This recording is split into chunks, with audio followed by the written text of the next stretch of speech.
Hello, everybody, and welcome back to another episode of Astrological Intentions. I am your host, Alex Reevy, along with the Talisman teller herself, Sandy Reevy. Woo! It is episode 380, week of November 3rd. Let's get right into it.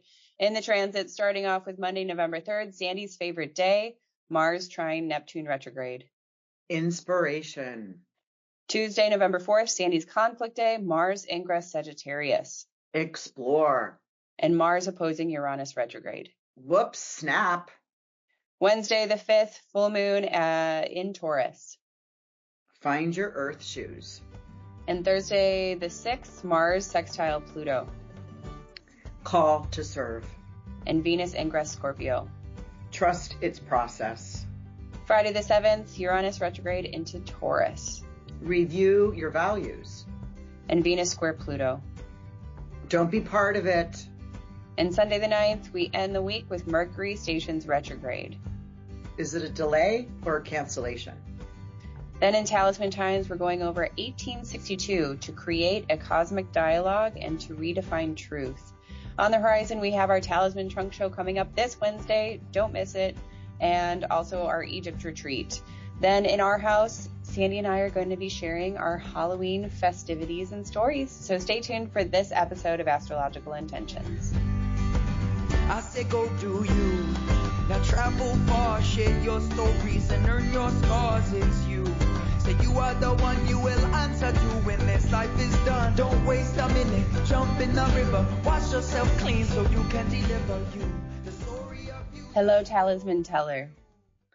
I like that. I think I know what you're referring to. Well, because it's kind of like a fortune teller, but also like a teller where you walk up to the window and say, "Hey, I need this," and you're like, "Okay, I got you." It's happened so many times this recently in the last couple weeks. Yeah, because there's so many amazing talismans that you're making, and we're going to be talking about one in particular this episode. So let's jump right into it because it's a big week ahead. We're doubled up on 3 days of the week. So, and we also have your favorite day and your conflict day this week. So what a wild ride this is going to be. It's we start with a lot of Mars and kind of end with some Venus and the Mercury. So maybe it'll be a nice crescendo. It'll be ramping up. So let's move into the transits. Your favorite day, Monday, November 3rd, Mars trine Neptune retrograde. Yeah, because this is at 29 degrees and this has a Mars making a trine to my natal sun. So inspiration for all. Create a sacred space to inspire yourself and others. Motivate this creative nature. Like this is the very last degree of the, this 29 of Pisces is the last degree of the whole zodiac. Mm-hmm. The whole zodiac. I don't even know how to say that. It's the end. And so Mars is very strong here, energetically pulsating some scorpionic water intensity to the inspiration. So it's very sacred to get this energy. Mm. Yeah. Okay. Well, and it's your favorite day just because it's very activating. And mystical. It activates my chart, and that's why I leaned for it to be my favorite day. Okay. So let's move on to your conflict day, November 4th, Tuesday. We have two transits here, Mars ingress Sagittarius. And that's not necessarily that conflict part of the day. Because at 7:01 a.m. we wake up, Mars has moved out of Scorpio and has moved into Sagittarius, which is a fire fixed sign. What am I saying? Fire mutable sign. Mm-hmm. And so this is exploration and adventure. Point your arrow to the sky or at least toward the mountaintop. Now go. Get going. It's Mars. Start moving forward. This is he'll stay here for about 6 weeks, so until about mid-December. And so there's this pulsating energy. He's not dignified here. He comes out of his dignified place of of Scorpio and moves right into Sagittarius, but he's not debilitated there. So again, it's where are you aiming? Aim Right. high and far. You know, we know that comment. Aim high. We go Right. Shoot high. for the Yeah. stars. Shoot for the stars. Right. And so, yeah, even if we're exploring those visions that we might have that may seem unattainable now, but when you think about it, when you look back at your life, maybe you're in a place that you always felt was unattainable. So if that can happen, it can happen again. So maybe exploring those visions, exploring and finding that determination or excitement behind it and doubling down on it. And then the second transit of this day, Tuesday the 4th, we have Mars opposing Uranus retrograde. Yeah, and this is the conflict part of it because, you know, Mars opposing Uranus, these are the two very active, pulsating planets. Uranus wants freedom and to change, and Mars is just going after it. And so I call this snap. Change of course. Are you changing your course to the top? Or maybe the wind is too strong to get all the way to the top. So, because there can be extreme conditions, may call for replacements or delays. So, point your arrow. Don't fly it yet. Okay.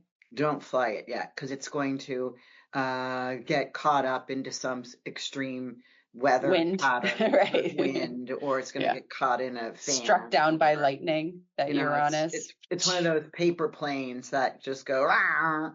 Right. So, yeah, the Uranus, and,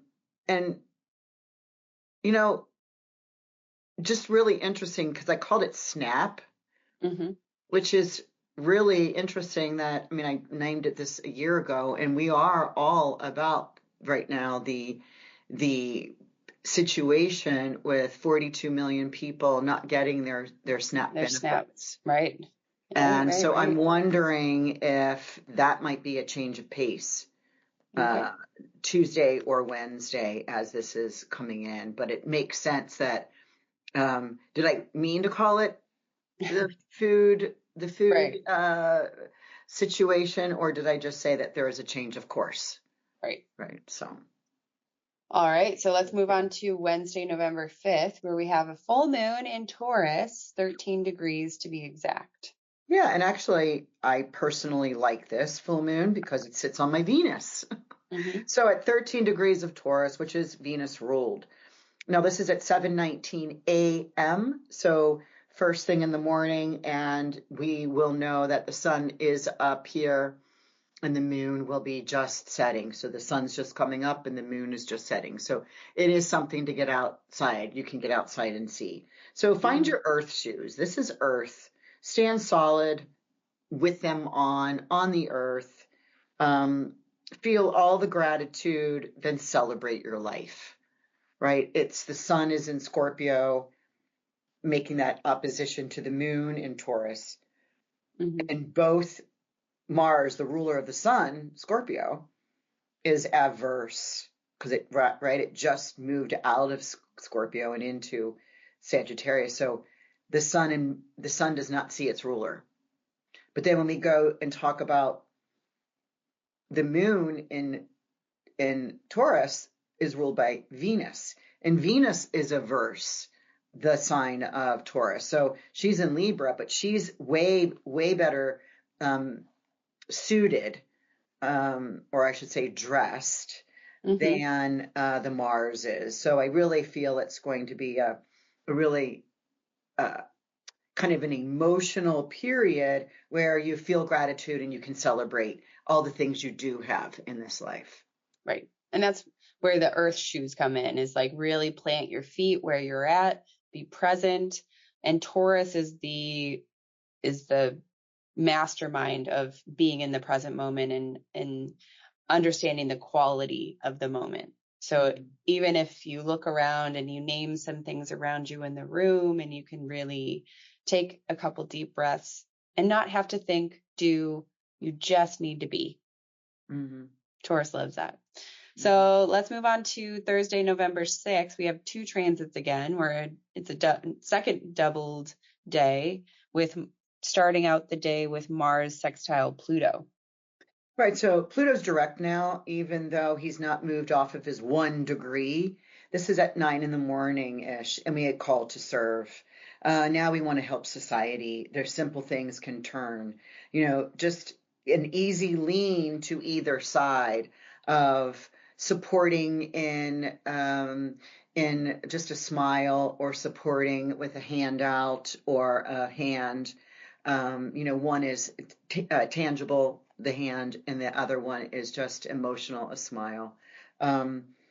It just feels like, when I was writing this, it reminded me of the roundabouts, right? I just spent a lot of time in Italy driving, Right. and they have a lot of roundabouts, not so many, the red lights, the red, green, yellow stoplights.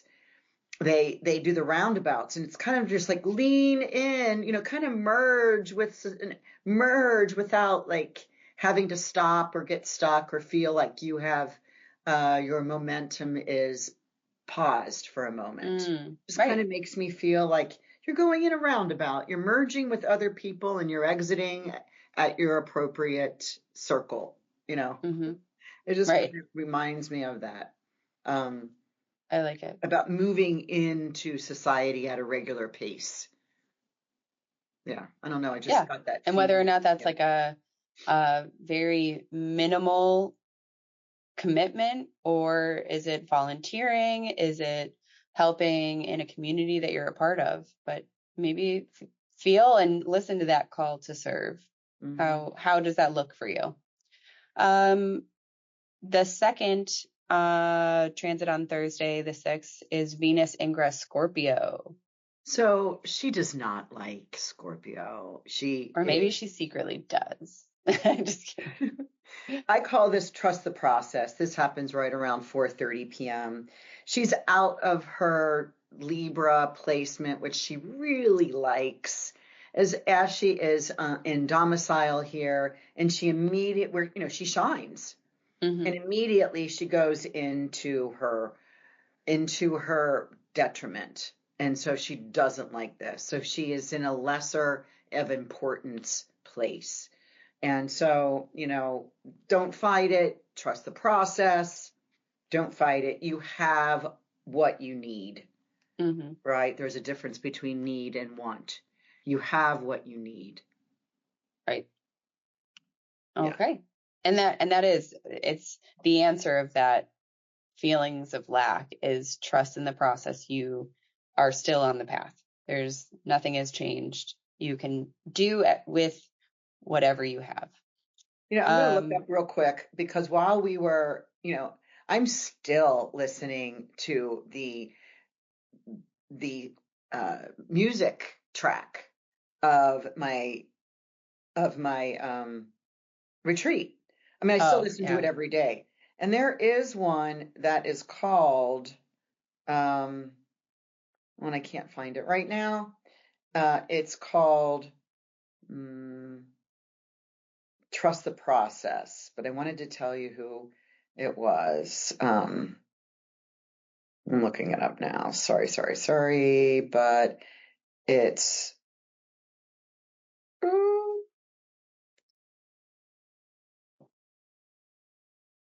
it's called Trust the Process. It's by DJ Taz. Oh, yeah. Yeah. We know him. Know him. So, I really like this one. So check it out. If you have like a Spotify or something, look it up. Trust the Process. TAZ, DJ TAZ. Let's move on to another double day, which is Friday, November 7th, starting off with Uranus retrograde in Taurus. Right. Uranus, had moved into Gemini, just got to 1 degree, 2 degree, and then retrograded, and is still retrograde, moving back into Taurus. So it's time we have to review our values. Now, Uranus won't come back here for, it takes 84 years to go around the chart, but by the time it stays in a sign for 7 years. So if we take 84 years minus 7 is 77. So we won't get Uranus back into Taurus for 77 years. Okay. So I know this will be the last time. So give up and return to what and who you are, right? Uranus will stay here in Taurus until end of April of 2026. So you have from now, we were talking about the early part of November, all the way until the end of April to really engage in that Taurian feeling of what you have, what you know, do you have everything you need? And again, that whole gratitude piece of, you know, thank you. This is a good time to review those values. Or even with Uranus retrograde, maybe there's something that suddenly makes you need to review your values. Either it's an action that you made, or there's a challenge of some sort in front of you that's asking you, what's your action here? And how will you make this decision? Will you be reviewing your values and then doubling down on what and who you value? And the birthdays, because this is happening between 29 degrees, which is the last degree of Taurus, all the way back to 27 of Taurus. These are birthdays, May 18th through May 22nd. So anybody who has a birthday during that May 18th to the 22nd, you're heading to change life circumstances. You're about to finish up between now and the end of April of next year. So be flexible. Tauruses aren't flexible. So they've had to be a little bit this year with Uranus going through this sign of, I'm not changing. I don't want to change. They've had to change. They've had to make some abrupt choices and doing things differently. But anyway, birthdays, May 18th, 22nd, you're finishing up major life circumstances of change. Okay. And so the second transit of Friday the 7th, Venus square Pluto. Yeah, she's of course comes into this as she gets into this fixed area of Scorpio, and then she meets in a square to the fixed Aquarius Pluto. So this is at almost 10 o'clock at night. Don't be part of it. Like, this is like manipulation. This is a little bit of maybe secrets, tattletaling, trying to get some scoop, or what do they call it? Tea. Just witness this. You're best not to take this to heart. Maybe read a scary movie, or what I just found, and it's not new, it's a couple years old already, is The Witches of Hollywood. Oh. You're going to have to watch that with me again. I was like, yeah, I'm down. What? And so that could be that, like, just watch something that's, it's Pluto. It's like transformation, movement, how Hollywood has depicted witches from the 1400s, even though Hollywood, it wasn't a thing in the 1400s. Right. But how they're the ones that gave image to witches. Very cool. And where were you watching that? Prime Video, and it happened to show up. I don't know why, because I was calling myself the Witch on the Hill when I move into my new house. So maybe probably say that. And it's a documentary about an hour long, and I was like stuck to it, because it was that. They talk about Bewitched and Maleficent, and the Disney witch. Okay. Anyway, very interesting. Check it out. Right. So that leads us to the end of this week. Our final transit, Sunday, November 9th, Mercury stations retrograde at 6 degrees of Sagittarius. Yeah, this is at 1:02 p.m. So it's not one of his favorite placements. Finding out that there is a redo to your plans, right? That's not always a happy moment. where you have to redo something, but it's okay. Maybe it's just a delay, or do you really need to cancel them? This Mercury and stationing retrograde in Sagittarius, because he doesn't like it. Sagittarius is the big picture, and Mercury is all the little details of the big picture. So maybe there's something someone is missing. There's a missing part to the plan. The communication. There's a detail part. Right. So just check that out. And what's really interesting for me is I got this whole half page of during Mercury's retrograde. I'm just going to say this. We're not going to go into all the dates, but Mercury's retrograde is super active this period, because I don't know about your individual chart, everybody, but in the sky, Mercury is making 3 hits to a conjunct Mars, and he doesn't finish until mid-January.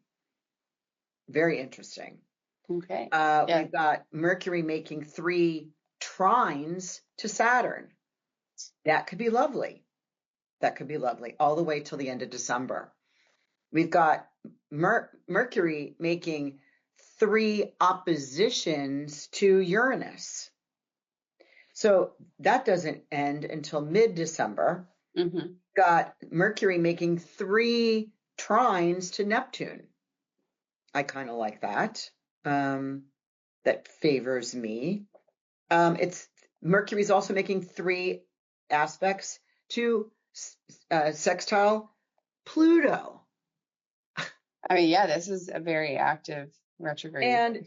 And then we see that the Mercury will be making only two passes to conjunct Venus, because Venus is moving, will be moving with Mercury while he's retrograde, and once when he's direct. So that's a lot. If we go, that's a lot. Mars 3, Saturn 3, Uranus 3.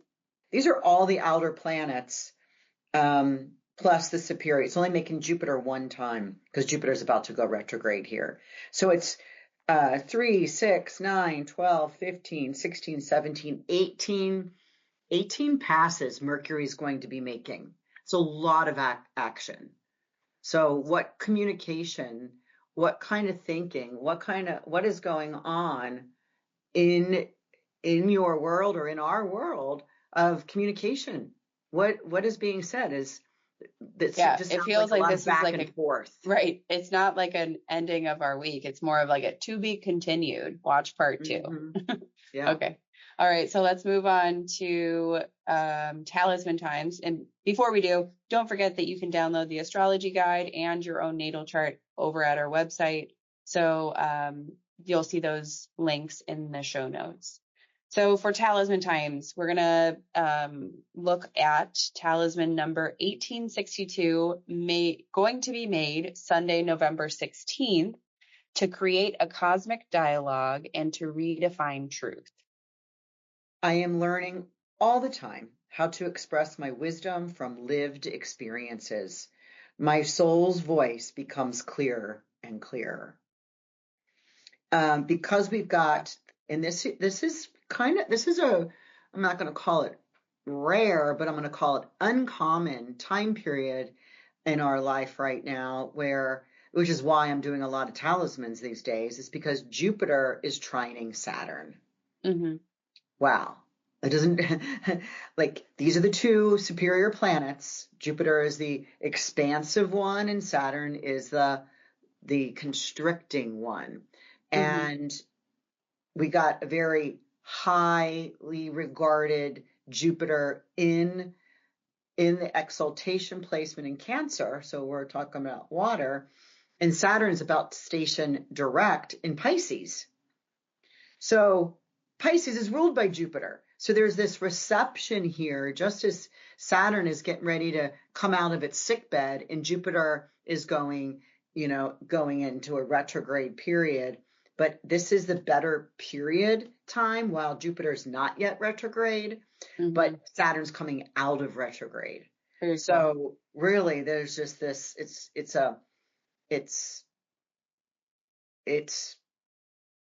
all about Jupiter, and Jupiter's Yeah. exalted. So this rarely, and maybe it's a rarity because they don't come into a trine except when they're either in fire, same at fire, or water, or earth, or air, Got it. air. Mm-hmm. And so, Saturn takes, 30 years to go around the chart. Jupiter's 12. So when they get into those particular 120-degree aspects while they're in the same element is quite a thing. It's exciting. And it does make sense because we talk about this on retreats and workshops and things, that there's just a beautiful dance between Jupiter and Saturn. We do need both. Saturn's the limiter and Jupiter is the expander. But if you think of anything, you always need constriction and expansion. You need both in order for our reality not to like implode or shrink in on itself. So I like that the intention is to create a cosmic dialogue where it's very open and it's an understanding of otherworldly things, and then to redefine truth. And Saturn is like, probably the most adamant about what is the truth, and let's redefine this and get as granular as we possibly can. So And it's I love very cool. The Jupiter is the wisdom, and from lived experiences is Saturn. As we mature, the lived experience have taught us something, right? Right. Yeah. Okay, so this talisman is currently a pre-sale talisman, which it means it has not been made yet. The time has been set. And if you are interested in this, you can find that link in the show notes, or just head over to intentionbeads.com and check out the pre-sale talismans. If you do purchase this talisman beforehand, you will be present spiritually during the process of this talisman being made. So let's move on to the horizon, where we have our Talisman Trunk Show coming up this Wednesday. We would love for you to be there. It is a free event. However, if you do want to get in on a free talisman of your choice, we have a raffle ticket. Raffle tickets are $10 each.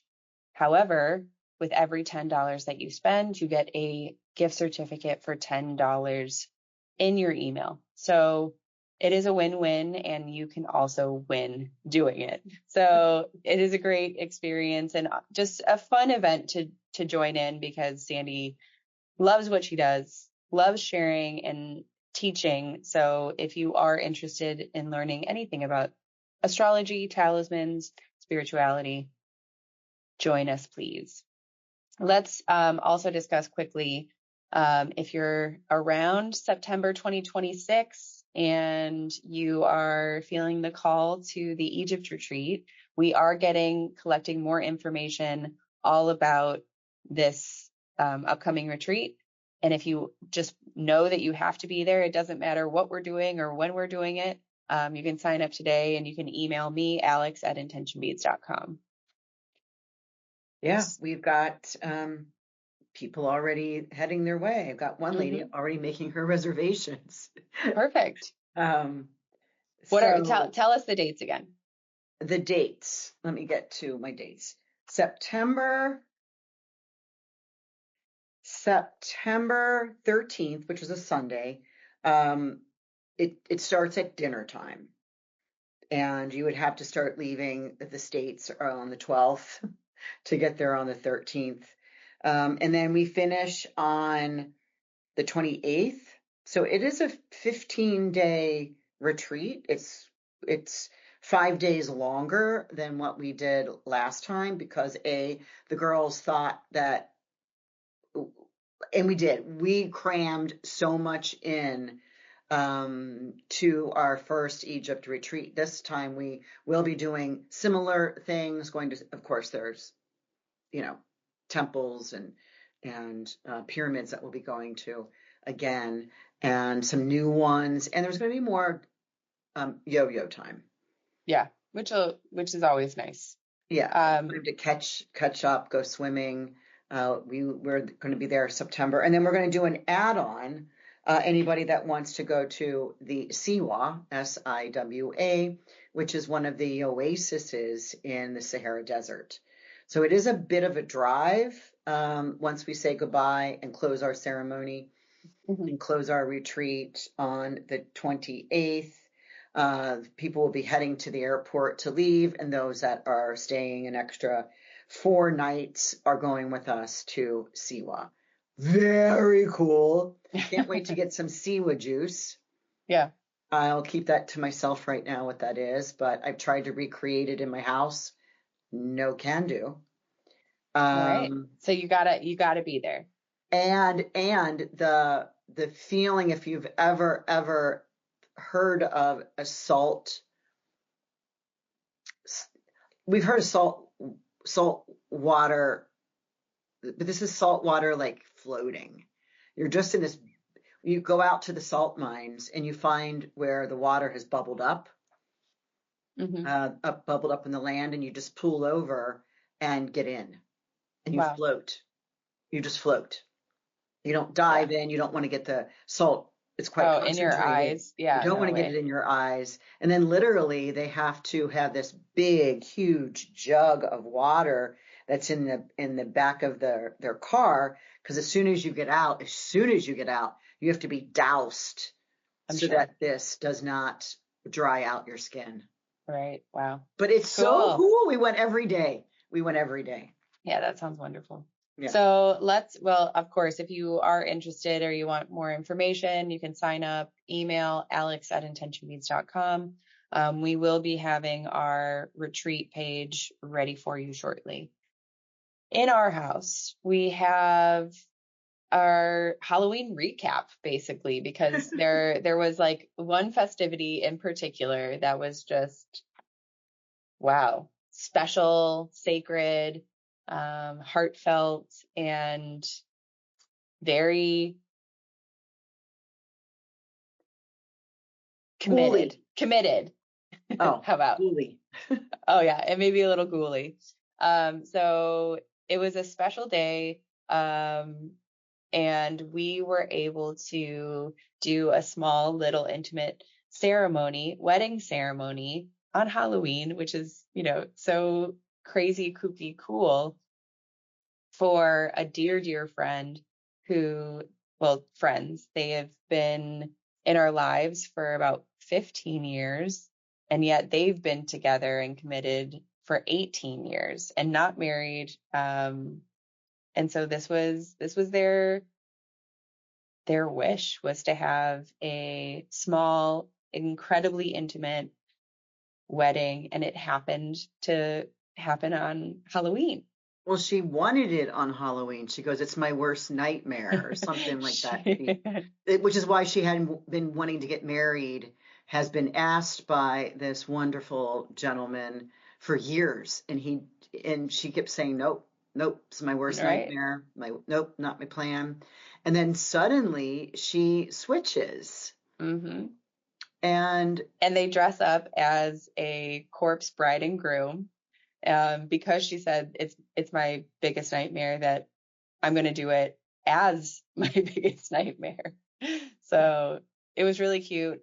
I was the officiant and was able to share a little funny yet heartfelt vows. Yeah, vows for them, and it was just so much fun. I just getting creative with the little wedding cake that you customized, and the pictures, and making sure that the lighting at night was going to be fun and cool and a little spooky. Yeah, because we were outside. It happened to be trick-or-treating time. Right. And when they arrived, we had Phantom of the Opera playing loudly. Right. And had pumpkins and candles and the fountain going, and yeah, I cried.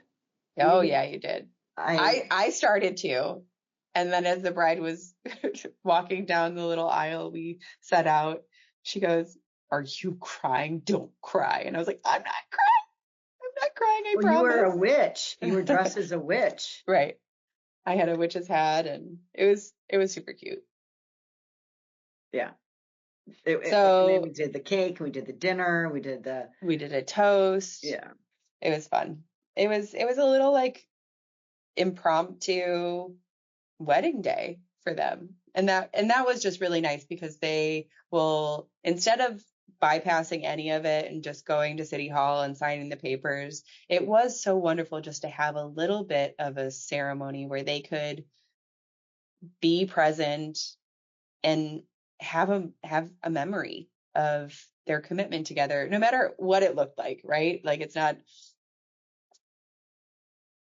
for them to hold each other's hands, do a ring exchange, and then be pronounced husband and wife is just, I mean, doesn't matter what it all looks like or where it is, or it really just, it matters who's around and the person standing across from you, and you're making that promise to each other. And so it was really fun and beautiful, and I am very happy that I was a part of it. So Well, yeah, you had to become the officiant.com. I did. So it was fun. And anyway, that was our Halloween festivities. And then afterwards, we turned into the Mario wedding party. I was Luigi, Rocco was Waluigi, and Naxos the dog was the little green tortoise shell. And so it turned out to be a really fun night. We had Mario, Wario, and Toad, along with the corpse bride and groom, and we went to go grab a cocktail, and just celebrate them. It was so much fun. So much fun. I exited about that time. Yeah. You were turning into a pumpkin by then. So, or a ghoul, or right. a witch. In fairy godmother, Yeah. folklore.